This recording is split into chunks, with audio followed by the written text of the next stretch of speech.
Hello besties, hope you all are doing well. Welcome back to my channel Besties Diary. ఇవాళ మనం దోసకాయ నిలవ పచ్చడి ఎలా పెట్టాలో చూద్దాం.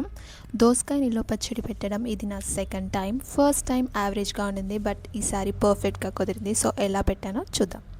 ఇక్కడ నేను 3 మీడియం సైజ్ దోసకాయలని తీసుకున్నాను. ముందు పొట్టు తీసుకొని లోపల ఉన్న సీడ్స్ అన్నీ కంప్లీట్గా తీసేసి చిన్న చిన్న పీసెస్గా కట్ చేసుకొని సైడ్కి పెట్టుకున్నాను. అండ్ దోసకాయల్లోని పచ్చిదనం పోవడానికి 5 minutes ఎండలో పెట్టాను అనమాట. ఈలోపు నూనెని వేడి చేసేసుకొని నూనె వేడయ్యాక దాంట్లో జీలకర్ర, ఆవాలు అండ్ కొంచెం కరివేపాకు వేసేసుకొని నూనెని కంప్లీట్గా చల్లారే వరకు వెయిట్ చేయాలి.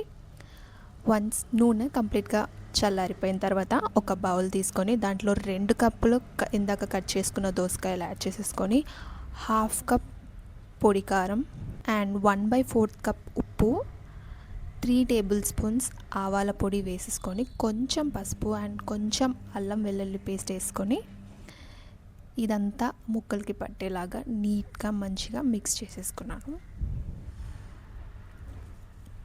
అంతా మంచిగా కలిసిపోయిన తర్వాత మనం వేడి చేసి చల్లార్చుకున్న ఆయిల్ని దాంట్లో వేసేసుకోవాలి.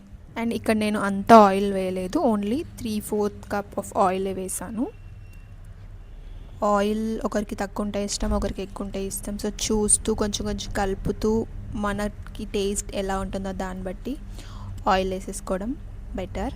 అండ్ అంతే. అండ్ ఒక్క 1/2 hour దీన్ని అలాగే ఉంటే 1/2 hour తర్వాత ముక్కలకంతా బాగా పట్టేసుకొని రెడీ అయిపోతుంది. ఈ రెసిపీ మీకు ఎలా అనిపించిందో కామెంట్ చేయండి.